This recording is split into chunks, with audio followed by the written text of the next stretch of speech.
Hello students, welcome to online class. Myself was Sudhakar TM, Assistant Professor in Commerce, GFGC Kushalnagar. Here I am taking my 41st session. In this class we'll see assessment of companies, and here we'll see definition, meaning and types of companies. Okay, first of all, we'll see definition of a company. Here, I have taken two famous definition given by Kimball and Kimball and Professor Hanning.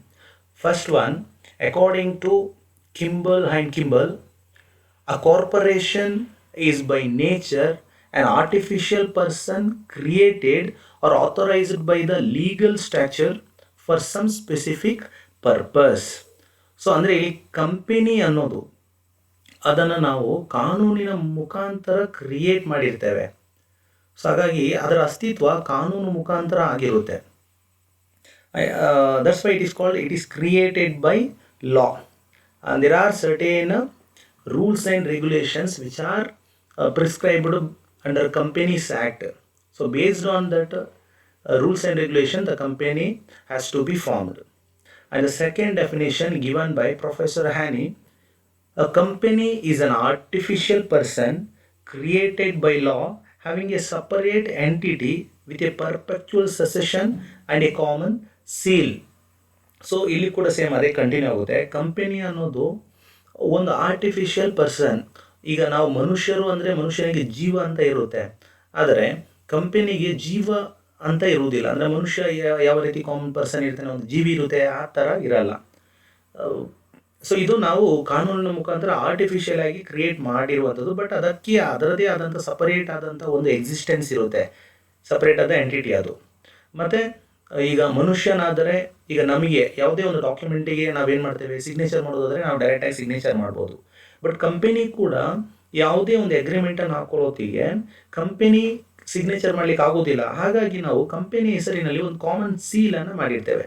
So there will be one common seal for all the companies. So that is why it is called, a company is an artificial person or created by law having a separate entity with a perpetual succession and a common seal. So next we'll see the meaning of company. We have already seen the definition. So based on the definition we can say the meaning.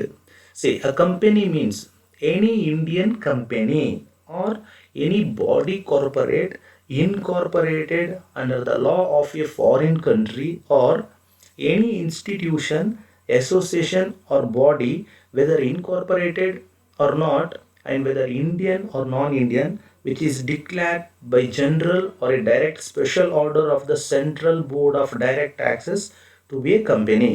So this is the meaning of the company. Next we'll see what are the types of company. Here there are certain types has been given. First one, company in which the public are substantially interested. Then widely held company. Third one, closely held company. Fourth one, Indian company. Fifth one, domestic company. Sixth one, foreign company. And the last one, investment company. So here first one, a company in which the public are substantially interested. So that means it comes under section 2 subsection 18 of the Income Tax Act as defined.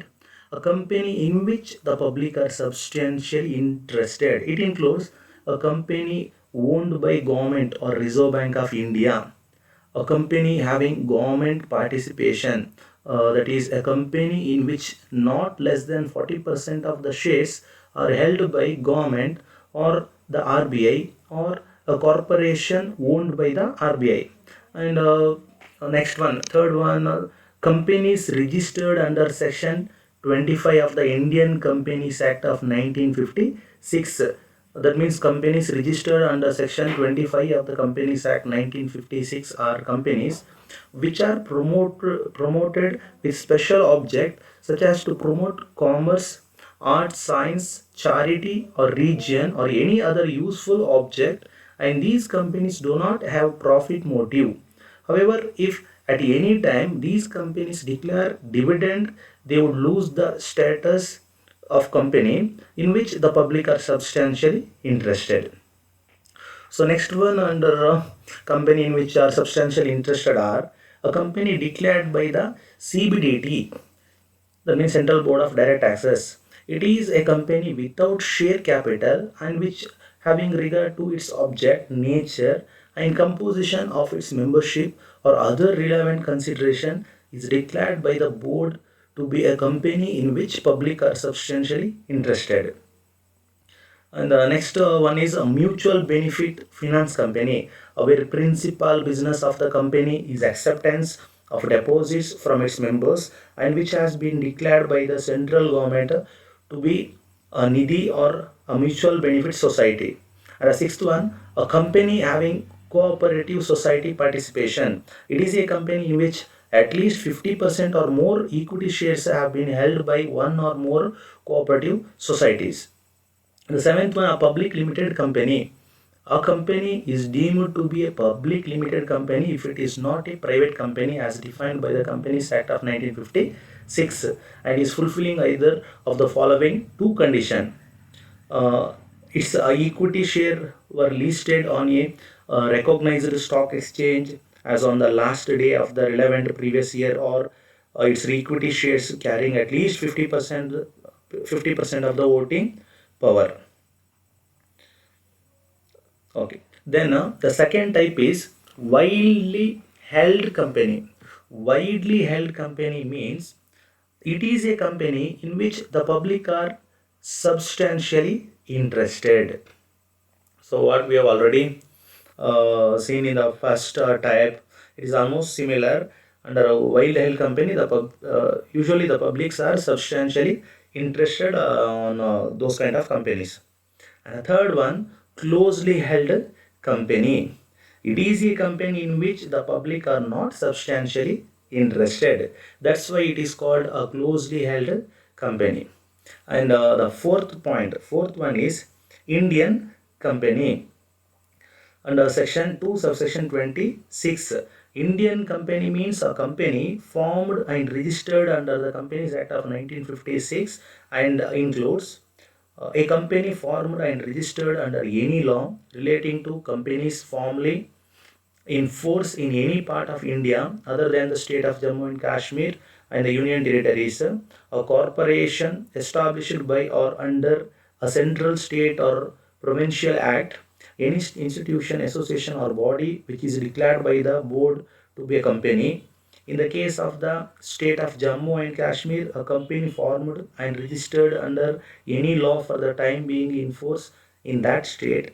And in the case of any of the union territories of Dadra and Nagar Haveli, Goa, Daman and Diu and Pondicherry, a company formed and registered under any law for the time being in force in that union territory, provided that registered or as the case may be principal office of the company, corporation, institution, association or body in all cases is in India. Next, the fifth type is domestic company. A domestic company means an Indian company or any other company which is in respect of its income liable to tax under Income Tax Act has made the prescribed arrangements for the declaration and payment within India of the dividends, including dividend on preference shares payable out of such income. Thus, all Indian company are treated as domestic company, but all domestic company are not Indian company. If a foreign company makes prescribed arrangements for payment of dividend in India, it shall be treated as a domestic company. And the sixth type is foreign company. Section 2, subsection 23A. Foreign company means a company which is not a domestic company. The that means a company registered outside India in any other foreign country. That means this foreign company, they will register except in India. Outside India they will register in maybe in any other foreign countries. So next last seventh one is investment company. Investment company means a company whose gross total income consists mainly of income which is chargeable under the head income from house property, capital gain, and income from other sources.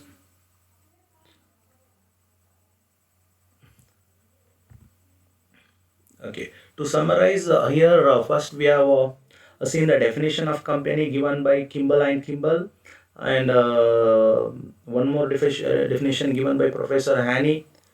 A company is an artificial person created by law having a separate entity with a perpetual succession and a common sale. And the next we have already seen the meaning of companies.